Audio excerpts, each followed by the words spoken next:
यार तू इंटरव्यू दे के आया था, क्या हुआ उसका? यार इंटरव्यू तो दे के आया हूँ, दुआ करके जॉब का हो जाए।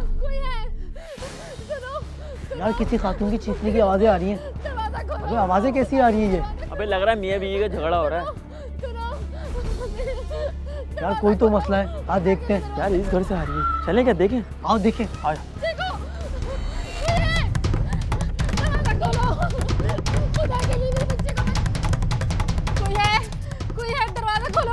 दरवाजा खोलो, बचा लो मेरे बच्चे को। सुनो सुनो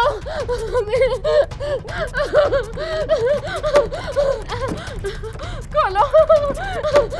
क्या हो गया? मेरे मियां को मार दिया।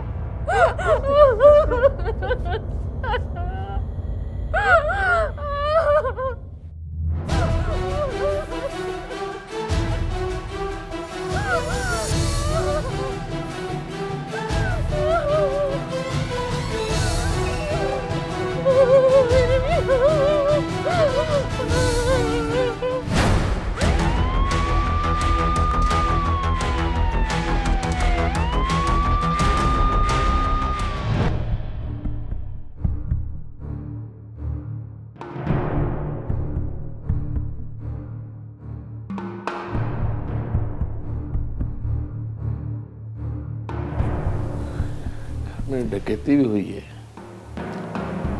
कत्ल क्यों किया? सफदर। Yes sir. तुम एक काम करो, फोरेंसिक वालों को फोन करो। Okay sir. उन्हें बुलवाओ। और आसिफ। Yes sir. तुम पूरे कमरे का अच्छी तरह सर्च करो, एक भी एविडेंस जाया नहीं होनी चाहिए। बहुत बारीकी से देखभाल करे करना का। आप आए मेरे साथ। Yes sir.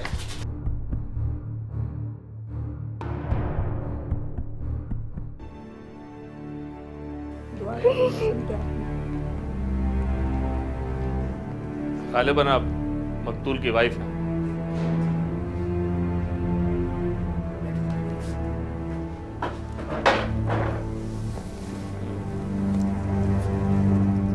कितने आदमी थे? शायद 2 थे, एक बाहर और एक अंदर था। गोली आपके सामने मारी? नहीं, मेरा मुंह दूसरी तरफ था। आप घबराएं नहीं। कैसे नहीं घबराऊं मैं? मेरा सब कुछ तो लुट गया, मेरा बच्चा यतीम हो गया। देखिए बेबी, जो होना था वो तो हो चुका है। अब आप तफसील से बताएं ये सब कुछ किस तरह हुआ। खुदा जाने। रात को अच्छे भले अपनी बहन के घर से आए थे।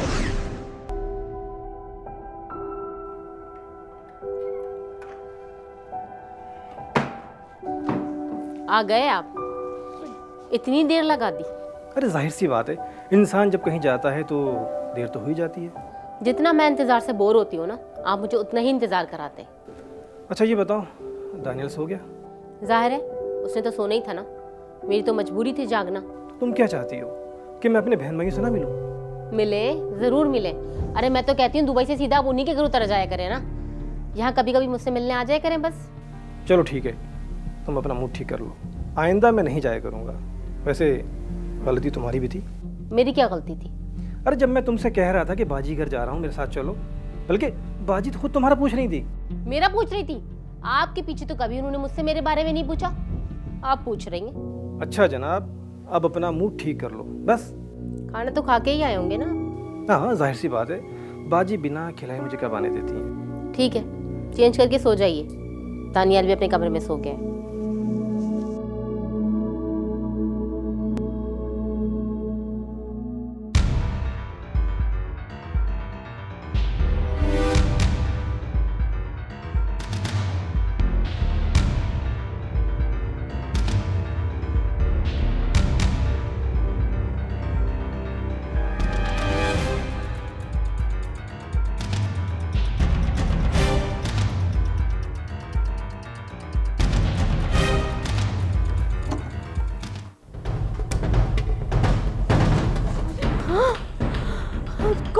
खामोश, आवाज निकली ना तो जान से जाएगी।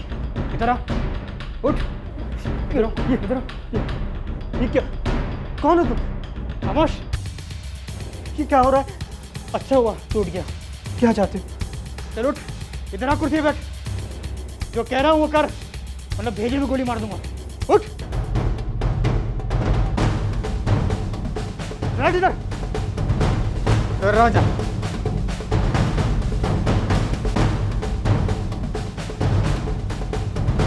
मुंह बंद कर अपना, दिला सीना, अपने शौहर के हाथ बांध। चल बांध, वरना तुझे भी उड़ा दूंगा। बांधती हूँ, बांधती हूँ।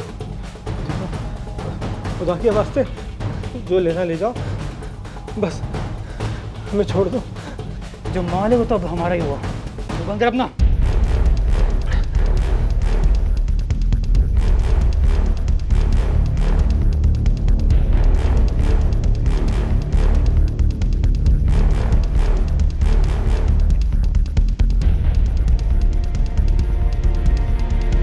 चल माल निकाल, वरना दूसरे कमरे में तेरे बेटे को हलाल कर दूंगा। नहीं नहीं, मेरे बच्चे को कुछ मत कहना, जो मेरे पास है मैं सब कुछ तुम्हें दे दूंगी। जा माल निकाल, जल्दी।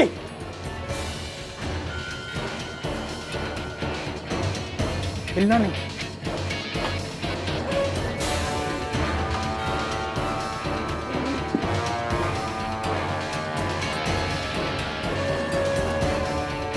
थैली में डाल इसको, थैली में डाल।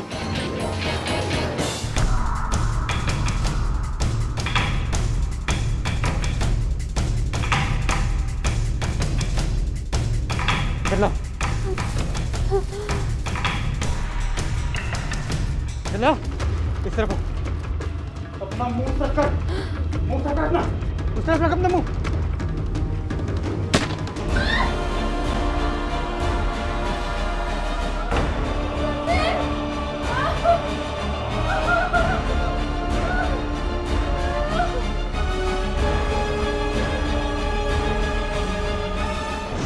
फिर बाहर से दरवाजा लॉक करके वो लोग चले गए।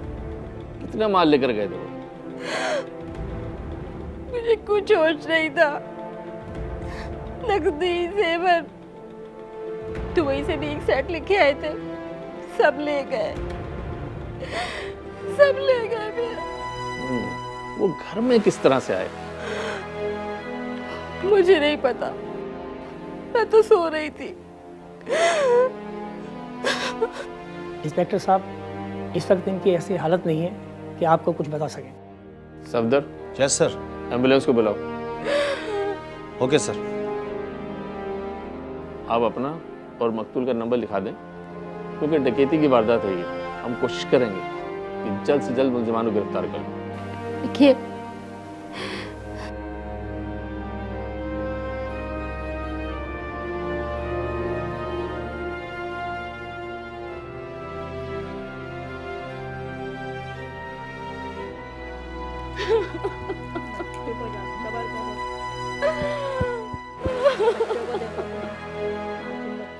सर मुझे लगता है कि मुलजिम कोई इलाके का बंदा है। ये तुम किस तरह कह सकते हो?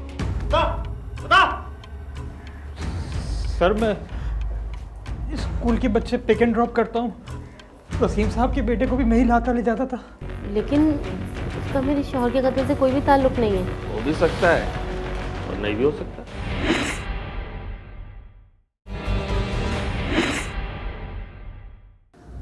यार ये पोस्टमार्टम रिपोर्ट कब आएगी? सर कल तक आ जाएगी। और फोन रिकॉर्ड? सर वो भी 1-2 दिन में आ जाएगी। सर मुझे लगता है कि मुलजिम कोई इलाके का बंदा है। ये तुम किस तरह कह सकते हो? सर मकतूल 6 दिन पहले दुबई से आया था और मुलजिमान को सब पता था कि घर में जेवरात और रकम कहाँ मौजूद है। सबसे पहले तो ये पता करना है कि मुलजिमान घर के अंदर किस तरह दाखिल हुए। जी सर, और खातून को मुलजिमान की तादाद भी सही तरह से मालूम नहीं है। मुझे तो लगता है सर पूरी प्लानिंग से डकैती की वारदात हुई है। तुम्हारा कहने का क्या मतलब है कि ये कत्ल मजामत पे किया गया? सर फिलहाल तो ये नज़र आता है। रिपोर्ट आने दो फिर देखते हैं। जब तक हम अहले मोहल्ला से मालूमात करने की कोशिश करते हैं। जी सर, यही बेहतर होगा।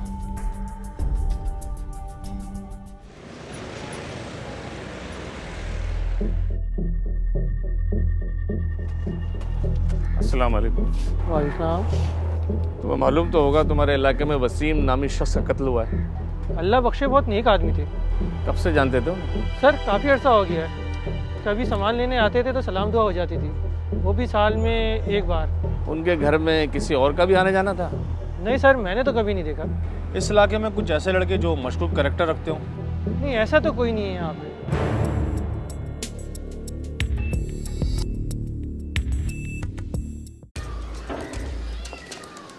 अनीस साहब, आप तो मकतूल वसीम के पड़ोस में रहते हैं, आप तो सब कुछ जानते होंगे। जी साहब, रहते ज़रूर हैं, लेकिन किसी के मामलात में दखल नहीं देते। देना भी नहीं चाहिए। वैसे मालूम तो सब कुछ होगा। साहब, 2 मियाँ में भी एक बच्चा, खुशहाल घराना। वारदातें भी तो खुशहाल लोगों के घर होती हैं और मोहल्ले वालों को सब पता होता है कि खुशहाल घराना कौन सा है। वैसे मकतूल तो दुबई में था, उनकी वाइफ यहाँ पे अकेली रहती थी? जी साहब। और इसके अलावा किसी को आपने आते जाते देखा यहाँ पे?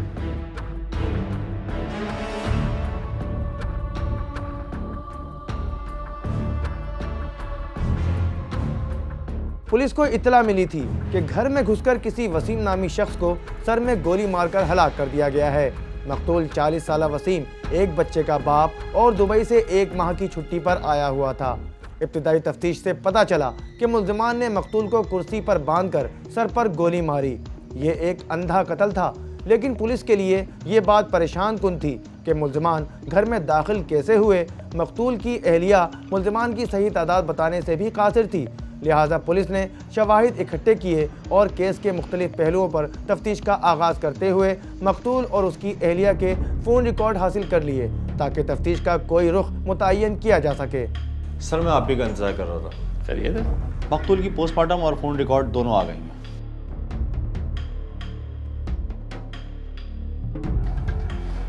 इसमें तो यही लिखा है कि गोली करीब से सर में मारेगी जिससे हलाकत हुई। लेकिन सर, मकतूल की अहलिया की फ़ोन रिकॉर्ड तो देखें। वो भी देख रहा हूँ। कोई सरवर नामी शख्स है जिसने मकतूल की बेवा को काफ़ी दफ़ा फ़ोन किया है। सर, कॉलें दोनों तरफ एक जैसी हैं।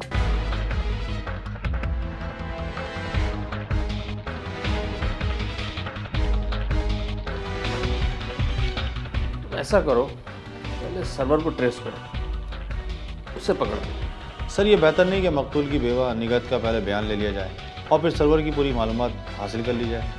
फिर इससे हमें नुकसान भी हो सकता है। सर, नुकसान? कैसा नुकसान?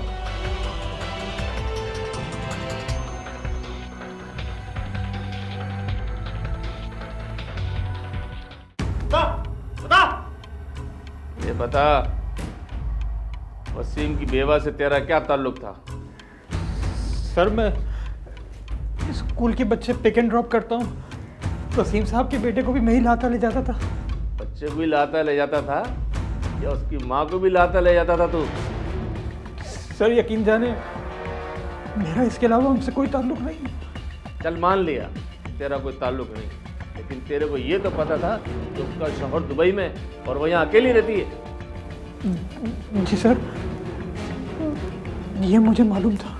और फिर तूने उसके घर की चाबी बनवाई, अपने दोस्त के साथ गया और उसके शौहर को कत्ल किया और फिर सारा जेवर ले गया हैं? क्यों, ऐसा ही हुआ था ना? नहीं साहब, ऐसा नहीं था। अलबत्ता मेरे उनके साथ ताल्लुकात थे। चल, इतना तो बताया तूने, अब ये भी बता कि कितने पुराने ताल्लुकात थे।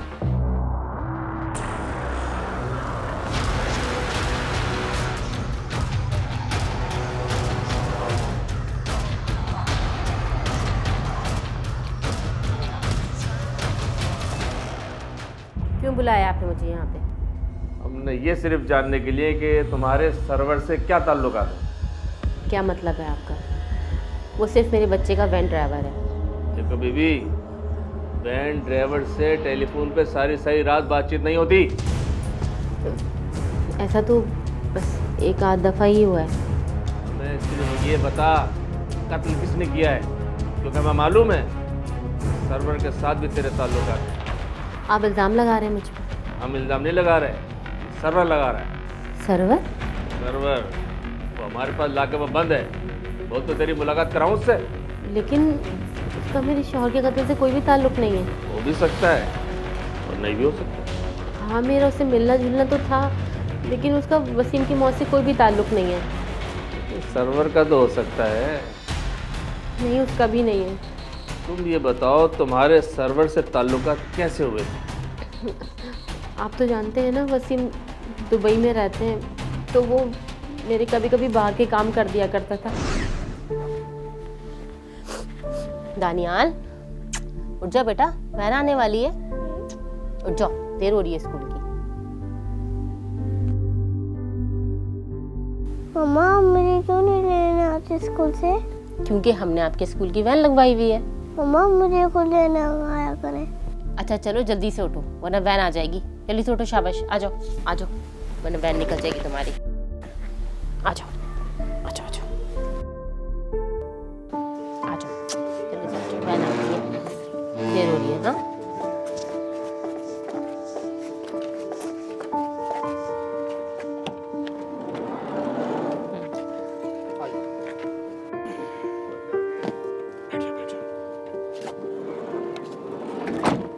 अच्छा सुनो, इसका ख्याल रखा करो, अभी बहुत छोटा है ये। आप फिक्र ना करें, मैं सब बच्चों का ख्याल रखता हूँ। जरा पता करके आना ये पेरेंट्स टीचर मीटिंग कितने बजे कल 10 बजे की टाइमिंग है, 1 घंटे की मीटिंग होती है।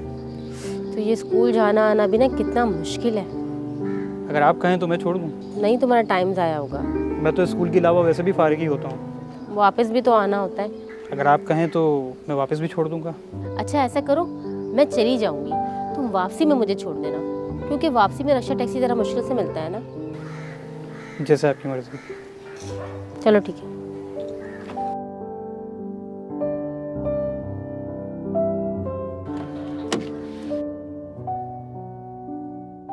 मम्मा, पापा क्यों नहीं आते? बेटा वो बहुत दूर रहते हैं हमसे। बहुत दूर? वैसे आप दानियाल को माँ और बाप दोनों बनकर पाल रही हैं। मजबूरी है मेरी। बहुत बड़ी जिम्मेदारी है आप पर। बेजार हो गई हूँ मैं इस जिम्मेदारी से। एक बात कहूँ, बुरा तो नहीं मानेंगे आप? अब कह भी दो।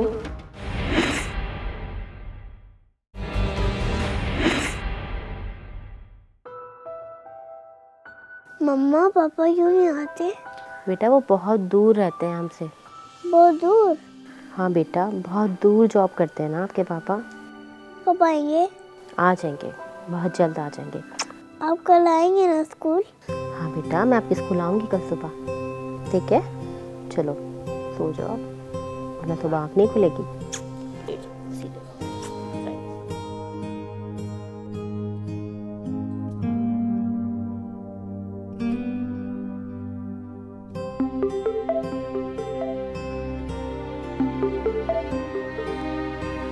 हेलो। हाँ भाई, क्या हाल है जनाब? आपके बगैर क्या हाल होंगे, तन्हाई और हम्मा बेटा। अच्छा, दानियाल कहाँ है?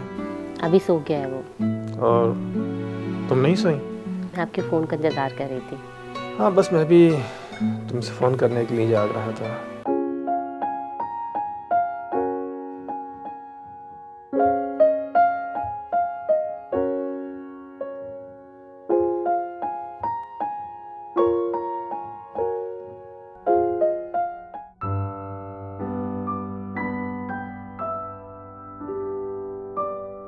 ऐसे ही टाइम बर्बाद करने के लिए बुला लेते हैं। जब सब कुछ पेरेंट्स ने ही करना है तो फिर स्कूल भेजने का क्या फ़ायदा? फॉर्मेलिटी है। किसी की परेशानी को नहीं समझते ये लोग। आजकल बच्चों का पढ़ाना इतना आसान नहीं है। नहीं, अगर वसीम होते तो फिर शायद मुझे इतनी परेशानी का सामना नहीं करना पड़ता। अब आप घर जाएंगी? हाँ बस अब घर ही। चले आए। चलो।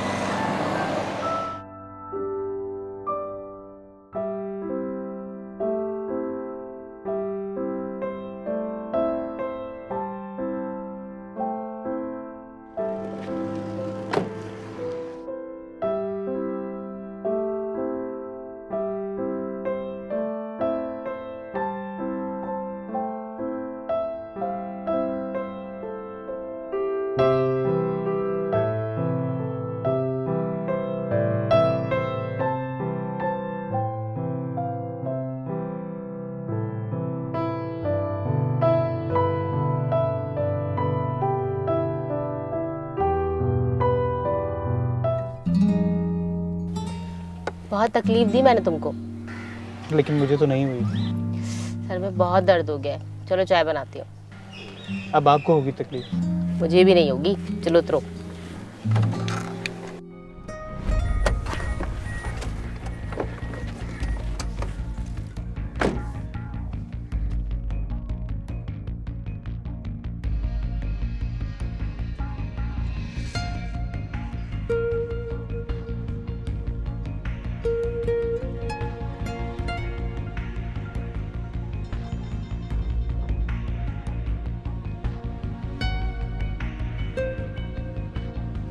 कितना बजे तकल्लुफ़ किया आपने? अरे कोई बात नहीं। वैसे आप दानियाल को माँ और बाप दोनों बनकर पाल रही हैं। मजबूरी है मेरी। बहुत बड़ी जिम्मेदारी है आप पर। बेजार हो गई हूँ मैं इस जिम्मेदारी से। घर और बाहर दोनों के काम मुझे अकेले ही देखने पड़ते हैं। अगर बुरा ना माने तो बाहर के काम आप मुझे कह दिया करें। बेजार हो जाओगे। ऐसा नहीं होगा। वैसे आपके शौहर कब से बाहर हैं? 3-4 साल हो गए उन्हें बाहर। एक बात कहूँ, बुरा तो नहीं मानेंगे आप? तुम ऐसी बात ही मत कहना जो मुझे बुरा लगे। चलो वैसे कह दो। आप इस तरह क्यों नहीं रहती घर में? किस तरह? मेरा मतलब है अब कह भी दो। वैसे आप इन कपड़ों में बहुत अच्छी लग रही हैं। वाकई? झूठ नहीं बोलता हूँ मैं। और बोलना भी मत। अब चलूँ मैं, स्कूल का टाइम हो गया है। चलो ठीक है। कोई भी काम हो तो आप मुझे बोल दिया करें। मुझे तो बहुत सारे काम होते हैं। बाज़ार जाना, शॉपिंग करना, चीज़ें वीज़ें ख़रीदना, और पहले तो तफरी का भी बहुत शौक़ था, मगर अब नहीं है। अकेलेपन की वजह से? शायद यही वजह है। खैर अब मैं तुम्हें तकलीफ़ दूँगी। मुझे इंतज़ार रहेगा। अब मैं चलता हूँ।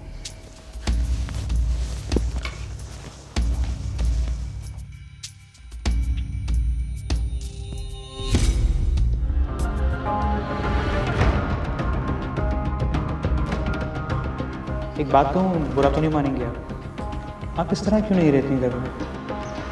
मेरा मतलब है अब कह भी दो। वैसे आप इन कपड़ों में बहुत अच्छी लग रही हैं। झूठ नहीं बोलता हूँ मैं।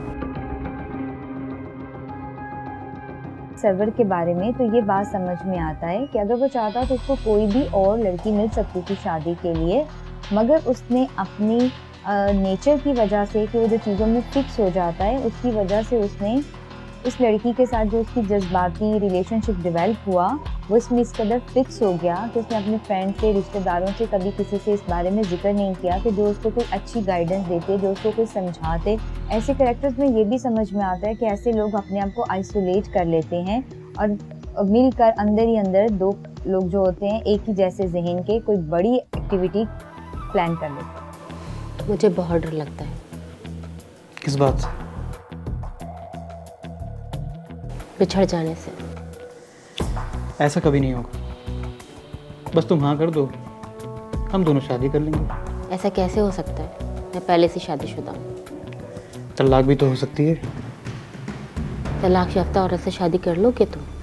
तलाक भी तो अपने लिए दिलवा रहा हूँ। अब बोलो। और अगर मैं ना कर दूँ तो? उठा कर ले जाऊँगा, लेकिन अब तुम्हारे बगैर रह नहीं सकती। उठाने की ज़रूरत नहीं है, मैं खुद ही चली चलूँगी तुम्हारे साथ। लेकिन एक मसला है। क्या? अगले महीने वसीम आ रहा है। ये तो और भी अच्छा है। तुम उससे तलाक की बात कर लेना। वो नहीं देगा। अगर नहीं देगा तो फिर? पुलिस के मुताबिक निघत तन्हाई का शिकार थी और जब उसे सरवर का साथ मिला तो दोनों एक दूसरे के करीब आते गए। निघत का कहना था कि वो अपने शौहर से तलाक लेकर सरवर से शादी करना चाहती थी, लेकिन क्योंकि वो दोनों एक दूसरे को पसंद करने लगे थे, दोनों ने इकरार तो कर लिया था कि वो एक दूसरे से मोहब्बत करते थे और शादी करना चाहते थे, लेकिन मकतूल के कत्ल में उनका कोई हाथ नहीं। इसीलिए मकतूल के वापस पाकिस्तान आ जाने के बाद निघत ने तलाक का मुतालबा कर दिया था। मजबूरी है कि मैं तुम्हें वहाँ ले जा नहीं सकता, और अगर यहाँ वापस आ गया तो मैं क्या करूँगा? ये सब खुशहाली यहाँ रहकर नहीं आ सकती थी। अब क्या होगा मुझे क्या मालूम। निघत, लेकिन अब हम अलग नहीं रह सकते।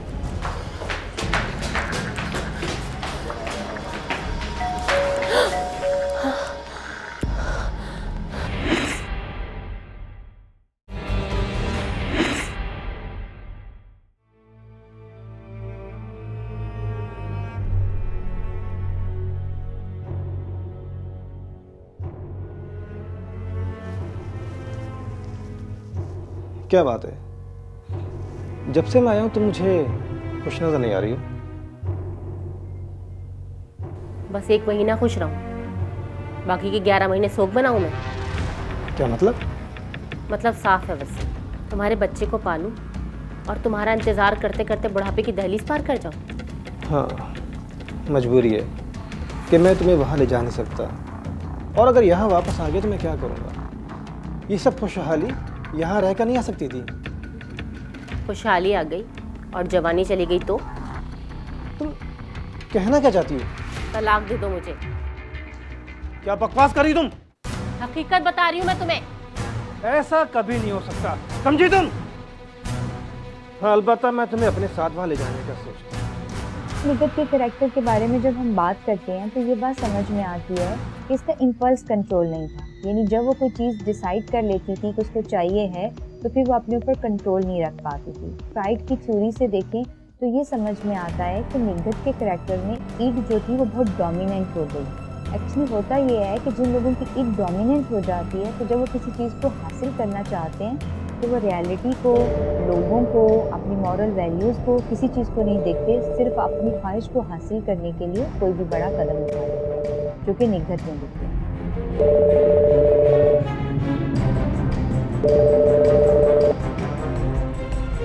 हेलो।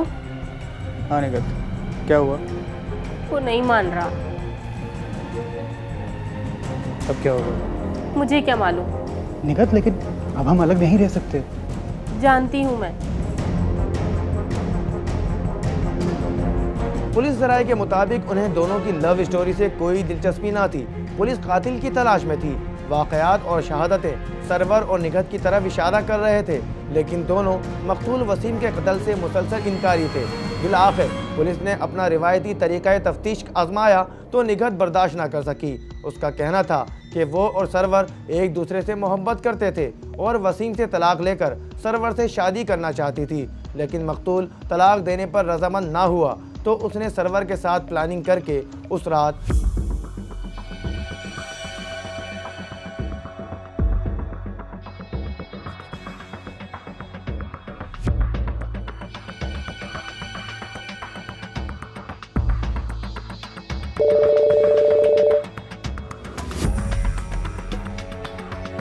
हेलो।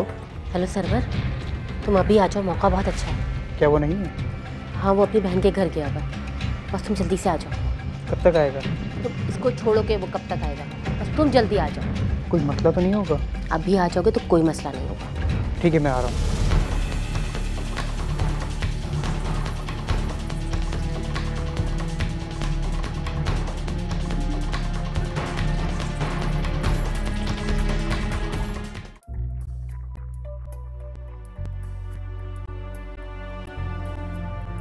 इस कहानी में निगत के किरदार के बारे में ये बात सामने आती है कि अगर हम उसके बायोलॉजिकल एस्पेक्ट्स देखते हैं तो उसकी अमिगडाला की फंक्शनिंग जो थी बहुत स्लो थी। ऐसा होता है कि जब किसी इंसान में अमिगडाला की फंक्शनिंग स्लो होती है तो उसके अंदर से पनिशमेंट का फियर ख़त्म हो जाता है। ठीक है, वो इमोशनली सही और गलत में इंतखाब करने की सलाहियत मुतासर हो जाती है उस शख्स की। इस केस में ये भी समझ में आता है कि अगर हम मैस्लो की हायरार्की के मुताबिक देखें तो इसकी लव, सेफ्टी, प्रोटेक्शन की जो नीड्स थी वो फुलफिल नहीं हो रही थी। इसका हस्बैंड इसके साथ नहीं रह रहा था और वो पीछे से तन्हाई का शिकार थी, जिसकी वजह से उसकी इस आदमी से जब दोस्ती हुई, उसको इमोशनली अटैचमेंट मिली, उसको एक सहारा मिला और वो उस अपने रिलेशनशिप में लिमिट नहीं रख सकी।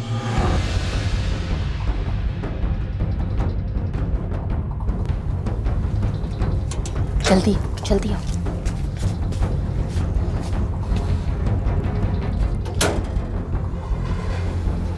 तानिया सो गया? हाँ, अभी सोया है। मैंने ऊपर छत साफ कर दी है, तुम ऊपर ही बैठना, वहाँ कोई नहीं आता।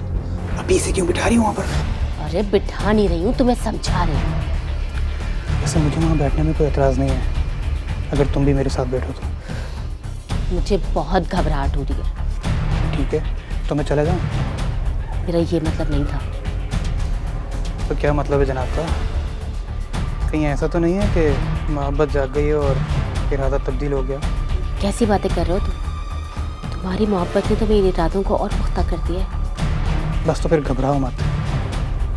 जब सर में दर्द हो ना तो गोली खानी ही पड़ती है। हाँ, रास्ते का पत्थर हटा देना ही बेहतर है, वरना किसी टाइम भी ठोकर लग सकती है। ये हुई ना बात। इसे देख, ये अगर पास हो ना तो बड़े बड़े काम यूं हो जाते हैं। अच्छा जल्दी चलो, कोई आ नहीं जाए।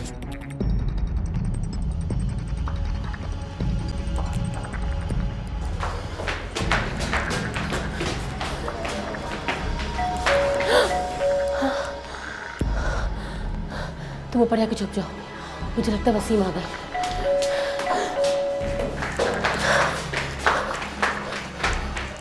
मुल्जिमा निघत और मुल्जिम सरवर दोनों ने पुलिस के सामने मकतूल वसीम के कत्ल का एतराफ़ करते हुए बताया कि पहले उन्होंने मकतूल को घर से बाहर कत्ल करने का प्रोग्राम बनाया था, लेकिन मुतअद्दिद बार कोशिश करने के बाद भी कामयाब ना हो सके।